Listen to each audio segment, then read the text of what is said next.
Projectile motion के कुछ और एस्पेक्ट्स देखते हैं।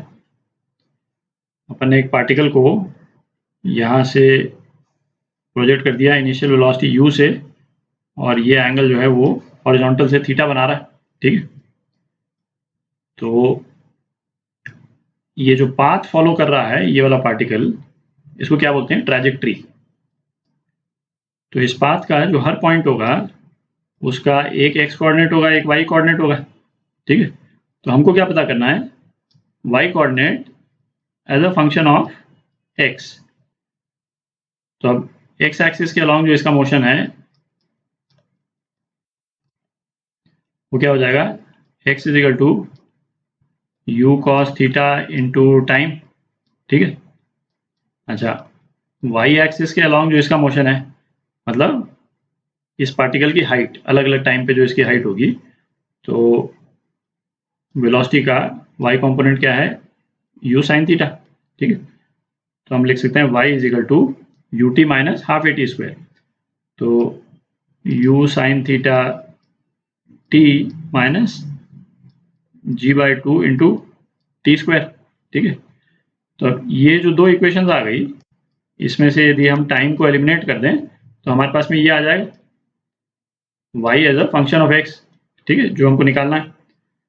तो ये सेकंड इक्वेशन में टाइम की वैल्यू डाल देते हैं, तो क्या आ जाएगा, y is equal to u sine theta, time की जगह अपन लिख सकते हैं x upon u cos theta, है ना, minus g/2 x square upon u square cos square theta, ठीक है। तो ये इक्वेशन आ गई अपने पास में। इसको थोड़ा और सिंप्लीफाई कर देंगे तो क्या आ जाएगा, tan theta x minus g upon 2u square cos square theta into x square, ठीक है। अच्छा, ये tan थीटा और g upon 2u square cos square theta, ये तो कांस्टेंट ही है, एक पर्टिकुलर मोशन के लिए तो कांस्टेंट ही है, ठीक है। ये u तो एक बार फिक्स हो जाने के बाद तो चेंज होता नहीं, और थीटा भी चेंज होगा नहीं किसी एक पर्टिकुलर मोशन के लिए। तो इसको हम क्या लिख सकते हैं, y is equal to a x minus b x square, ठीक है। तो ये एक जनरल इक्वेशन है किसी प्रोजेक्टाइल के मोशन की, और ये इक्वेशन किसकी होती है, ये इक्वेशन एक पैराबोला की इक्वेशन होती है। कोई भी क्वाड्रेटिक इक्वेशन जो है वो एक पैराबोला की इक्वेशन है ना। आप क्वाड्रेटिक इक्वेशंस कीजिएगा मैथ्स में, तो इस तरह की इक्वेशंस और उसके जो ग्राफ्स हैं और डिटेल में आप देखिएगा। तो इसमें एक चीज़ ध्यान दें कि ये वाली टर्म और ये वाली टर्म दोनों पॉजिटिव टर्म्स हैं। जो ग्रेविटेशनल एक्सेलरेशन का जो नेगेटिव वाला एस्पेक्ट था वो हमने यहाँ पे कैप्चर कर लिया, ठीक है। तो ये g इटसेल्फ जो है ये पॉजिटिव है, ठीक है, ये वाला जो टर्म है ये पॉजिटिव है, तो a और b जो है पॉजिटिव है, ठीक है। अच्छा, अब इसका एक और एस्पेक्ट देखते हैं, है ना, इसको नोट कर लेते हैं, एक और एस्पेक्ट देखते हैं। एक्चुअली क्या, प्रोजेक्टाइल मोशन का जो टॉपिक है ना, उसमें क्वेश्चन जो है वो किस किस तरह से फ्रेम हो सकते हैं, है ना, उनके सारे एस्पेक्ट्स बेसिकली अपने को मालूम होने चाहिए। ये मेन कॉन्सेप्ट तो अपन ने देख ही लिया, ठीक है। उसके बेसिकली अलग अलग जो पार्ट्स हैं वो अपन देख रहे हैं। तो एक और पार्ट क्या हो गया, हमको यदि पोजीशन वेक्टर पता करना है, पोजीशन वेक्टर की इक्वेशन निकालनी है प्रोजेक्टाइल मोशन की, तो जो पार्टिकल का जो पोजीशन वेक्टर है विद रिस्पेक्ट टू, यदि इसको हम ओरिजिन मान लेते हैं ओ, तो इसका पोजीशन वेक्टर जो है वो कॉन्टिन्यूसली चेंज हो रहा है ना। यहाँ पे r1 है, पोजीशन वेक्टर फिर चेंज हो गया r2, फिर पोजीशन वेक्टर चेंज हो गया r3, ठीक है। तो पोजीशन वेक्टर की जनरल इक्वेशन क्या है, xi प्लस yj, ठीक है। तो पोजीशन वेक्टर की यदि अपने को इक्वेशन लिखनी हो तो ये जो x वाली टर्म है और ये y वाली टर्म है, ठीक है, इसको बेसिकली अपने को यहाँ पे पुट करना है। तो पोजीशन वेक्टर की अपने पास में एक्सप्रेशन आ जाएगा जो कि टाइम पे डिपेंडेंट है, ऑब्वियसली पोजीशन वेक्टर वेरी कर रहा है टाइम के साथ में, ठीक है। तो ये क्या आ जाएगा, इसको लिख ही देते हैं, cos theta T I plus u sin theta T minus G T square by 2 into J, ठीक। तो ये आपका पोजीशन वेक्टर आ गया पार्टिकल का, ये ट्रैजेक्टरी हो गई, और ये पोजीशन वेक्टर आ गया। अच्छा, दूसरा एक चीज़ ध्यान दें कि हम यहाँ पे जो प्रोजेक्टाइल मोशन की इनिशियल कंडीशंस में क्या वेरिएबल्स देख रहे हैं, u और थीटा देख रहे हैं। ठीक है, प्रोजेक्टाइल की जो इनिशियल वेलोसिटी है v, वो इस फॉर्म में भी आप दे सकते हैं ना, ai प्लस bj। ठीक है, तो इससे तो हम निकाल ही सकते हैं, तो इससे हम ये दोनों कंपोनेंट निकाल सकते हैं। u जो है वो क्या हो जाएगा, √a² प्लस b², और थीटा जो है वो क्या हो जाएगा, tan theta is equal to b/a। जो इसकी इनिशियल वेलोसिटी है इस तरह के वेक्टर फॉर्म में भी आ सकती है। अब एक और एस्पेक्ट देखते हैं। अच्छा, अब देखते हैं angle of motion at any point, है ना, ये कैसे निकालेंगे। तो अगेन ये पार्टिकल जो है वो हमने प्रोजेक्ट किया है यहाँ से वेलोसिटी u से, और ये एंगल सपोज थीटा है। ठीक है, तो हमको किसी भी पॉइंट पे पार्टिकल जो है वो हॉरिजॉन्टल के साथ में क्या एंगल बना रहा है, ये देख रहे हैं, ये एंगल तो ऑब्वियसली चेंज होता जाएगा। ये θ1 हो गया। ठीक है, यहाँ पे पार्टिकल की वेलोसिटी ये है, हॉरिजॉन्टल ये है ना, ये θ2 हो गया, यहाँ पे और स्टीप हो गया। आप देख ना, थीटा की वैल्यू फिर चेंज हो गई, तो ये थीटा निकालना आना चाहिए अपने को। ठीक है, तो ये थीटा पता करने के लिए हमारे को यदि पार्टिकल की वेलोसिटी का हॉरिजॉन्टल कंपोनेंट vx और पार्टिकल की वेलोसिटी का वर्टिकल कंपोनेंट vy यदि मालूम चल जाता है उस पर्टिकुलर पॉइंट पे, तो हम इस थीटा को निकाल लेंगे, है ना, tan θ1। ठीक है, ये क्या होगा, vy/vx होगा। ठीक है, ये किसी भी पॉइंट के लिए वैलिड है। अच्छा, vx है, ये तो अपने को मालूम ही है, ये तो कांस्टेंट ही रहेगा u cos थीटा। ठीक है, vy जो है वो वेरी करता रहेगा। तो अब अपने से दो चीज के रिस्पेक्ट में पूछ सकते हैं भाई, या तो ये पूछ सकते हैं कि टाइम t0 के बाद में एंगल क्या बना रहे हैं। ठीक है, और दूसरा ये पूछ सकते हैं कि भाई ये ओरिजिन से या जहां से पार्टिकल प्रोजेक्ट हुआ था डिस्टेंस x पे क्या थीटा बन रहा है। ठीक है, तो दोनों ही केस में हम टाइम पीरियड यदि पता कर लें और जो y डायरेक्शन की जो ट्रैजेक्टरी है वो तो इस वाली इक्वेशन से गवर्न होगी, vy is equal to u sin theta minus g into ये t0, है ना, जिस टाइम के बाद में हमको थीटा पता करना है।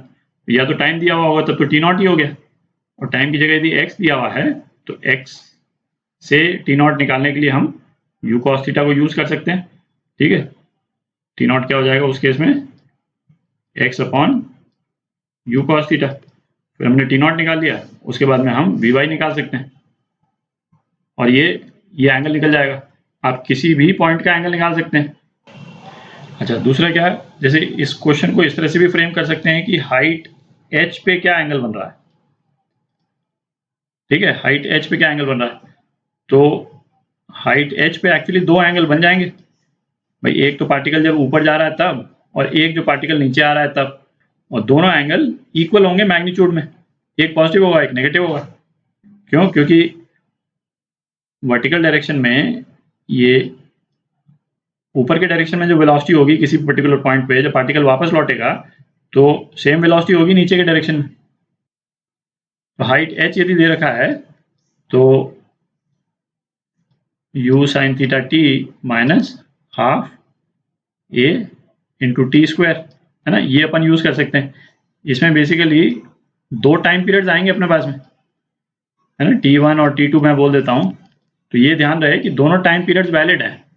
ठीक है, ऐसा नहीं है कि एक को चूज करना है दूसरे को नहीं, एक टाइम पीरियड इसको इंडिकेट करेगा, है ना, t1, और दूसरा टाइम पीरियड जो है वो इसको इंडिकेट करेगा, t2।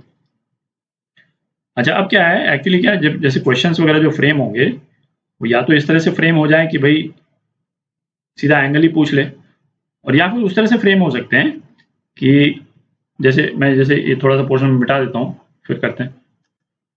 क्वेश्चन जो है वो इस तरह से फ्रेम हो सकता है कि जैसे पार्टिकल का जो पॉइंट ऑफ प्रोजेक्शन है वहां से कुछ दूरी पे एक वॉल है। ठीक है, तो पार्टिकल जब वॉल पे टकराता है तो किस एंगल पे टकरा रहा है। ठीक है, इस तरह से पूछ सकते हैं।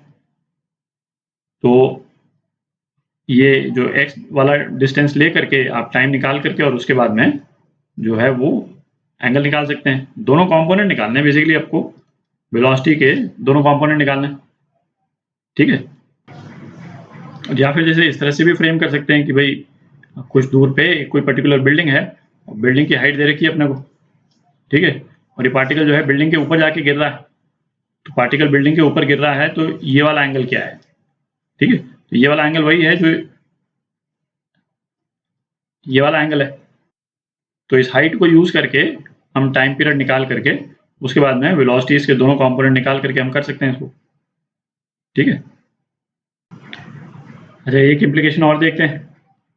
ये अपन ने पिछले वीडियो में भी डिस्कस किया था कि प्रोजेक्टाइल मोशन में मोशन का एक्स कंपोनेंट और मोशन का वाई कंपोनेंट हम इंडिपेंडेंटली एनालाइज कर सकते हैं, ठीक है। तो उसके भी कुछ इंटरेस्टिंग इम्प्लीकेशंस हैं, वो भी देखते हैं। अच्छा, ये अपन ने ये देखा कि जो वर्टिकल कंपोनेंट है मोशन का प्रोजेक्टाइल मोशन में, वो एक्स कंपोनेंट से इंडिपेंडेंट रहता है, ठीक है, कि ये दोनों एक्सिस में जो मोशन हो रहा है, अपन ने इस वाले एग्जांपल में देखा था जो ऐसा वाला प्रोजेक्टाइल मोशन था, ठीक है, कि जो एक्स कंपोनेंट है जिसको हम यू कॉस थीटा बोल रहे थे, ठीक है, ये कांस्टेंट रहता है और वाई डायरेक्शन में क्या हो रहा है उससे इसको फर्क नहीं पड़ता है, ठीक। तो इसके एक दो इम्प्लीकेशन वाले एग्जांपल देखते हैं, ठीक है, कि जैसे ये एरोप्लेन है, ये एरो जो बना रखा है ये एरोप्लेन है, और वो यदि कोई एक बॉडी, बैग, बॉम्ब कुछ उसको ड्रॉप करता है, तो और इसकी वेलोसिटी जो है ड्रॉप करने के टाइम पे इसकी वेलोसिटी सपोज यू है, प्लेन की जो वेलोसिटी है वो यू है, प्लेन की वेलोसिटी यू है, तो उस टाइम पे इसका मतलब जो इसने आर्टिकल जो ड्रॉप किया, जो बैग या बॉम्ब ड्रॉप किया, उसको उसकी भी वेलोसिटी यू हो गई इस डायरेक्शन, ठीक है। ये जो ऑब्जेक्ट है उसकी भी वेलोसिटी यू हो गई। तो अब जो है वो जब ये बॉडी ग्राउंड को टच करेगी, है ना, ये इवेंचुअली ग्राउंड तक आएगी, ठीक है, ग्राउंड को टच करेगी, तो उस टाइम पे प्लेन की लोकेशन क्या होगी, है ना। यदि ये एक क्वेश्चन आता है प्लेन की लोकेशन क्या होगी, तो इसमें अब ये है कि ये बॉडी वर्टिकली तो किस तरह से ट्रैवल करेगी, ये वर्टिकल डायरेक्शन में इसकी इनिशियल वेलोसिटी 0 थी, ठीक है, वेलोसिटी वर्टिकल है कि नहीं, तो ये तो 0 थी, और उसके बाद में जैसे एक कोई बॉडी फ्री फॉल करती है बिल्कुल उसी तरह से फ्री फॉल करेगी, तो ठीक है। और एक्स डायरेक्शन में क्या हो रहा है, एक्स डायरेक्शन में ये इसकी जो वेलोसिटी u थी बॉडी की, है कि नहीं, ये u की u वेलोसिटी रहेगी कांस्टेंट, ठीक है। तो ये u की u वेलोसिटी रहेगी, और प्लेन की क्या वेलोसिटी रही है, प्लेन की तो थ्रू आउट ये वेलोसिटी u रही, ठीक है। तो जब ये बॉडी ग्राउंड को टच करेगी तो प्लेन जो है इसके डायरेक्टली ऊपर होगा, ठीक है। ये इम्प्लीकेशन है इसका, एक मतलब इंटरेस्टिंग इम्प्लीकेशन है कि प्लेन जो है डायरेक्टली ऊपर होगा। अब इसमें ठीक है, ये प्रोजेक्टाइल मोशन के एनालिसिस से तो यही आ रहा है, एक्चुअल रियल लाइफ में थोड़ा सा एक ये हो जाता है, प्लेन थोड़ा सा आगे निकल जाएगा यदि u वेलोसिटीज है, और इसलिए नहीं कि वो प्रोजेक्टाइल मोशन का एनालिसिस डिफरेंट है, बट इसलिए बिकॉज ये एयर का थोड़ा सा ड्रैग पड़ जाता है, क्योंकि वो एयर में ड्रॉप कर रहा है ना, तो वो हवा के कारण थोड़ा सा उसकी वेलोसिटी कम हो जाएगी, हवा के कारण कम हो जाएगी, तो वो तो एक अलग ही चीज़ है। बट सपोज एयर नहीं होती है ना, हवा होती ही नहीं यदि, तो बिल्कुल एग्जैक्टली ये प्लेन जो है वो बॉडी के ऊपर होता है जब बॉडी यहाँ पे लैंड कर रही, ठीक है। एक एग्जांपल और देखते हैं, देखिए इसका इंटरेस्टिंग है। अच्छा, ये दूसरा इंटरेस्टिंग एग्जांपल देखते हैं। से सपोज ये है ना कोई पिस्टल है, और पिस्टल के बिल्कुल सामने है ये टारगेट जो है, ये पिस्टल के बिल्कुल सामने है, ठीक है, इसका ये येलो लाइन जो दिख रही है इसके बिल्कुल सामने है।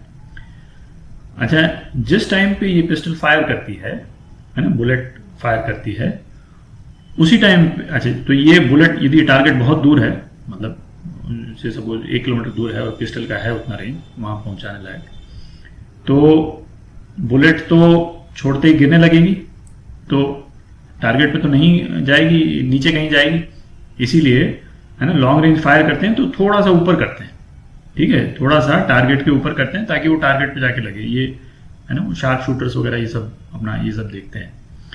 पर यदि हम टारगेट को एम करके फायर करते हैं सीधा, तो बुलेट जो है वो कुछ नीचे चली जाएगी, ये तो ठीक है। अच्छा, अब यदि जैसे ही बुलेट फायर होती है उसी टाइम पे हम टारगेट को भी छोड़ दें, है ना, टारगेट भी यदि गिरने लग जाए, मतलब फ्री फॉल छोड़ दें, उसको फ्री फॉल छोड़ दें, तो बुलेट सीधा जाके टारगेट को हिट करेगी, है कि नहीं। और ये क्यों? क्योंकि जैसे बुलेट यहां से फायर हुई तो उसकी हॉरिजॉन्टल वेलोसिटी तो ठीक ही है ना, यू है वो तो सेम ही रहेगी, हर डायरेक्शन में बुलेट की हॉरिजॉन्टल वेलोसिटी तो सेम ही रहेगी।